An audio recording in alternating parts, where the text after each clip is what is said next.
마태복음 13장 36절에서 43절까지의 말씀. 이에 예수께서 무리를 떠나사 집에 들어가시니 제자들이 나와 이르되 밭의 가라지의 비유를 우리에게 설명하여 주소서. 대답하여 이르시되 좋은 씨를 뿌리는 이는 인자요 밭은 세상이요 좋은 씨는 천국의 아들들이요 가라지는 악한 자의 아들들이요 가라지를 뿌린 원수는 마귀요 추수 때는 세상 끝이요 추수꾼은 천사들이니 그런즉 가라지를 거두어 불에 사르는 것 같이 세상 끝에도 그러하리라. 인자가 그 천사들을 보내리니 그들이 그 나라에서 모든 넘어지게 하는 것과 또 불법을 행하는 자들을 거두어내어 풀무불에 던져 넣으리니 거기서 울며 이를 갈게 되리라. 그때 의인들은 자기 아버지 나라에서 해와 같이 빛나리라. 귀 있는 자는 들으라. 아멘. 가라지 비유에 대한 해설이 오늘 본문입니다. 의미는 다 아실 것입니다. 알곡과 가라지, 어려서부터 숱하게 들은 말씀입니다. 알곡 신자가 되자고, 결코 가라지 신자가 되지 말라고 어릴 적부터 귀 따갑게 들은 설교입니다. 알곡과 가라지가 함께 있습니다. 그러나 결코 하나님 나라에서는 같지 않습니다.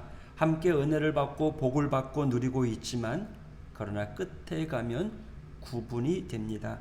하나님은 그걸 이미 구분하고 계신다는 거죠. 여러분 알곡 신앙이 되시기를 바랍니다. 결코 가라지 신앙이 되지 마십시오. 그런데 말이죠, 알곡 신앙은 뭐고 가라지 신앙은 뭘까요? 이게 눈에 보입니까? 제자들이 궁금했어요. 알곡과 가라지는 뭐로 구분합니까? 무조건 교만하면 다 가라지고 겸손하면 알곡입니까? 36절에 이에 예수께서 무리를 떠나사 집에 들어가시니 제자들이 나와 이르되 밭의 가라지의 비유를 우리에게 설명하여 주소서라고 말합니다. 제자들도 잘 모르겠다는 거죠. 그러자 예수님께서 비유의 이야기를 설명해 주십니다. 세상 끝에 천사들이 구분해서 거두어 드리는데 가라지를 설명하면서 이렇게 이야기합니다.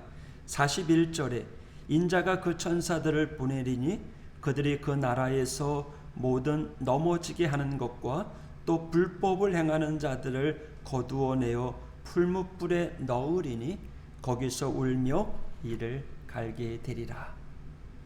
그러면 가라지 신앙은 어떤 신앙입니까? 오늘 성경은 말합니다. 남을 넘어지게 하는 자, 남에게 시험을 주고 상처를 주는 자, 늘 부정적입니다. 가라지 신앙의 첫째 모습은 남을 넘어지게 하는 자입니다. 차라리 입술에 파수꾼을 세우고 덕이 되는 말만 하십시오. 고린도전서 14장 12절에 보면 그러면 너희도 영적인 것을 사모하는 자인즉 교회의 덕을 세우기 위하여 그것이 풍성하기를 구하라. 영적인 것을 사모하는 이들은 교회의 덕을 세우기 위해서 힘써야 합니다. 아무리 하고픈 말이 있어도 교회의 덕을 세우는 일에 더 힘써야 합니다. 그것이 영적인 것을 사모하는 자세입니다. 덕을 세운다는 게 무엇입니까? 남을 걸려 넘어지게 하는 일을 없앤다라는 것입니다. 여러분 교회 오는 성도들 모두가 은혜 받고 은혜를 사모하고 은혜 충만하게 하기 위해서 오는 이들입니다. 이들에게 가라지를 뿌리지 마십시오. 시험 들게 하지 마십시다. 넘어지게 하지 맙시다. 기쁨이 충만하여 집으로 돌아가게 하는 일들이 우리 성도들의 사명입니다. 또한 가라지 신앙은 불법을 행하는 자들입니다. 불법이 무엇입니까? 하나님의 말씀대로 살지 않는 것을 말합니다. 아무렴 하나님의 나라에서 천국에서 사해법을 말하겠습니까? 여기서 말하는 법이 무엇입니까? 하나님의 말씀입니다. 하나님께서 그리 말씀하셨다면 그런 것입니다. 그런데 자꾸만 성경에 그렇게 말씀하셨지만 어떻게 현실이 그렇습니까? 라고 하면서 자기 마음대로 행하는 이들이 있습니다. 요한일서 3장 4절에 죄를 짓는 자마다 불법을 행하나니 죄는 불법이다. 불법을 자행하고도 고개를 뻣뻣하게 드는 게 가라지 신앙이라는 거죠. 여러분, 하나님의 법도에 순종하십시다. 하나님의 말씀에 목숨을 거십시다. 우리는 말씀의 백성들이잖아요. 하나님 나라의 백성들이잖아요. 순종하는 자에게 주어지는 권세, 축복 우리에게 넘쳐나기를 바랍니다. 어제 신명기 28장을 읽었어요. 순종하는 자가 받는 복, 또 불순종하는 자가 받는 저주에 관한 이야기를 들었습니다.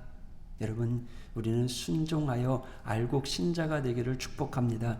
그런데요, 알곡신앙과 가라지신앙을 구분하는 또 하나가 있습니다. 오늘 성경에는 기록되어 있지 않지만 제 어릴 적에 부흥사로부터 들은 말씀인데 제 마음 구석에 늘 자리 잡고 있습니다.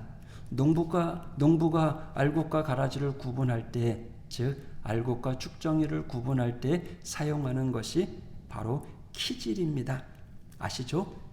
키에다 올려놓고 높이 던졌다 내렸다, 또 던졌다가 받고 또 던졌다 받고 하는 걸 키질한다라고 이야기합니다.